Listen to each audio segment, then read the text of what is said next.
Days after police surrounded the abandoned warehouse, Victor vanished without a trace.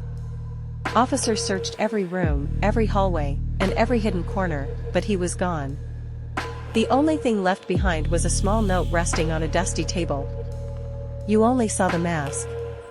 As investigators studied the evidence, they realized something disturbing. The young journalist who had discovered Victor's hideout knew more about him than anyone else. Unknown to the police, Victor had been secretly watching her ever since she escaped the warehouse. In his eyes, she had become a threat. One evening, after a long day of work, the journalist finally returned home. The streets were unusually quiet. Although she tried to focus on normal life, memories of the warehouse continued to haunt her thoughts. Only the cold evening wind moved through the empty road.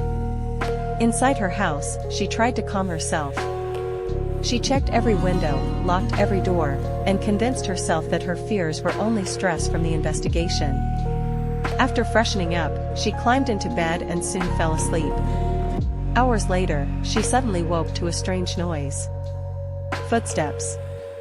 At first she thought she was dreaming. Then she heard them again. Someone was moving somewhere inside the house. Her heart pounded as she listened. The footsteps stopped. Silence. Then they started again. Trying to gather her courage, she reached for a cricket bat beside her bed. Slowly opening her bedroom door, she stepped into the dark hallway. The house was silent except for the occasional creak of old floorboards. The sound seemed to be coming from downstairs. Carefully, she made her way toward the staircase. Every step felt heavier than the last. The deeper she moved into the darkness, the more certain she became that she was not alone. Then suddenly, the power went out. The entire house was swallowed by darkness. She quickly grabbed a flashlight and switched it on. A narrow beam of light cut through the shadows as she searched the rooms below. The flashlight revealed an empty living room. Nothing moved. Nothing made a sound. For a moment, she felt relieved.